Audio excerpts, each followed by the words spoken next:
Next, we'll be covering the Chinese dragon. Let's get started. So, the Chinese dragon is different from the mainline dragon in that black plays rook b8 instead of playing rook c8.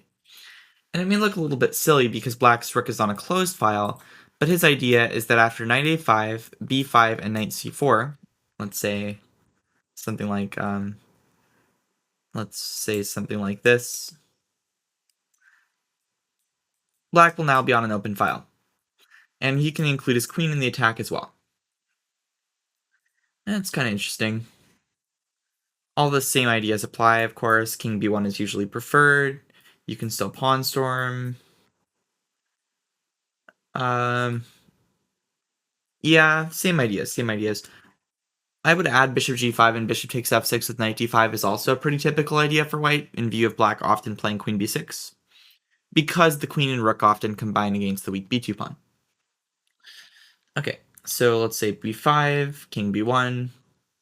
The idea of king b1 is just stay flexible, but also in some positions we want to play king a1 followed by rook b1, because black's weakness isn't going anywhere, whereas white's weakness is already protected. So knight c4. I think I analyzed e5 for some reason, even though no masters have ever played it. I'll just go through this real quick. You just don't block your bishop this way, and this doesn't work anyway because you just defend the a2.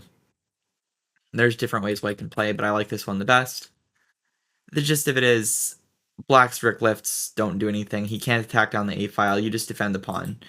And one trick black has, bishop f8, which you could have avoided earlier if you wanted to.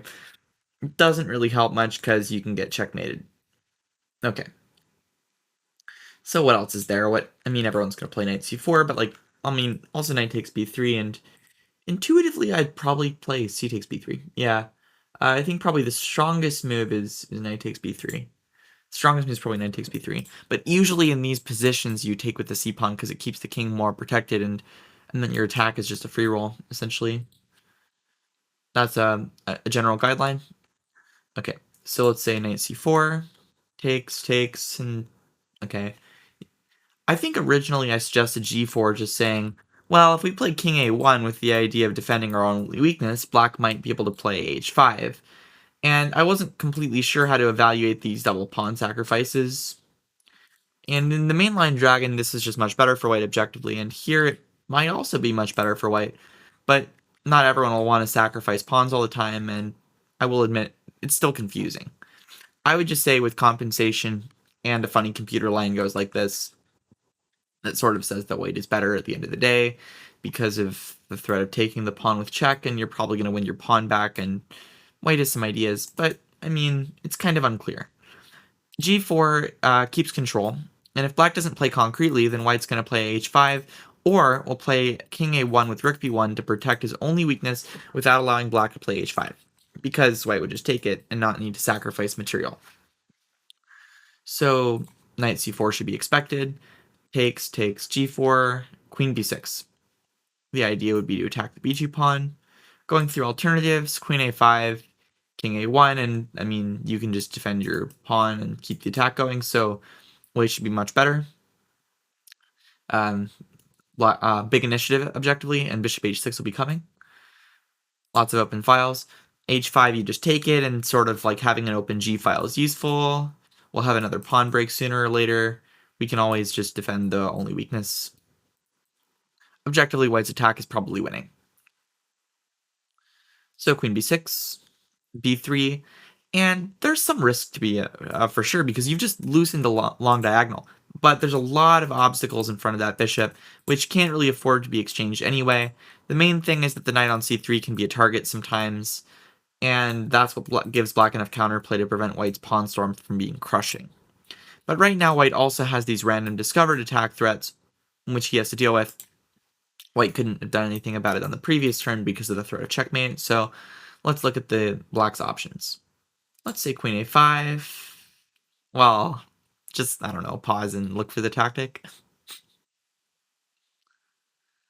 Alright, standard stuff. Discovered attack, and if they take it, then you take check. And, if the king could go to f8, it hits the knight, but black hasn't played rook c8 yet, so Yeah, and this isn't much help because you can just play knight c6. And going back with queen d8 is just like, well, what did you just do? Too much lost time. Is it too early to say checkmate? All right, queen a6. Does this help? Not really. Just standard attack, breakthrough. Queen b4? Well, okay. But now you can play g5, and usually I don't like this as much because it allows black to block the king side with knight h5. But here, I like it quite a bit because we can gain tempo on the opponent's queen and target the e7 pawn. So something like this, and if they place something, exchange the queens, once again, white has the idea of this in-between move, winning a pawn, and can always come back through the c6 square. So queen a4, and it's just an extra pawn, really.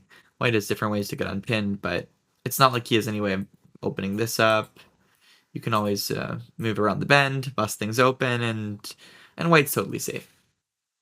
You can v and cut out the queen. His queen will be hanging.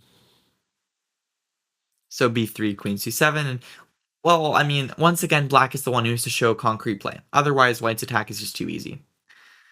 And we're going to review the plans just to show the key idea. And there's different ways white can play. Like, he can play this. He can play knight e2. He can play... I just like bishop g5 with the key idea of saying, well, black's concrete idea is to move the queen a million times and target the c3 knight, so we're just going to avoid our usual plan in order to take that knight and play knight d5. And black doesn't have time for anything concrete.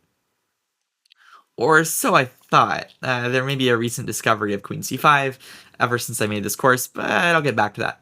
Okay, c takes b3, c takes b3, because rook c1 sometimes, and old theory ran something like this, where, well, if black takes, then we get a better structure, and these endgames favor white somewhat.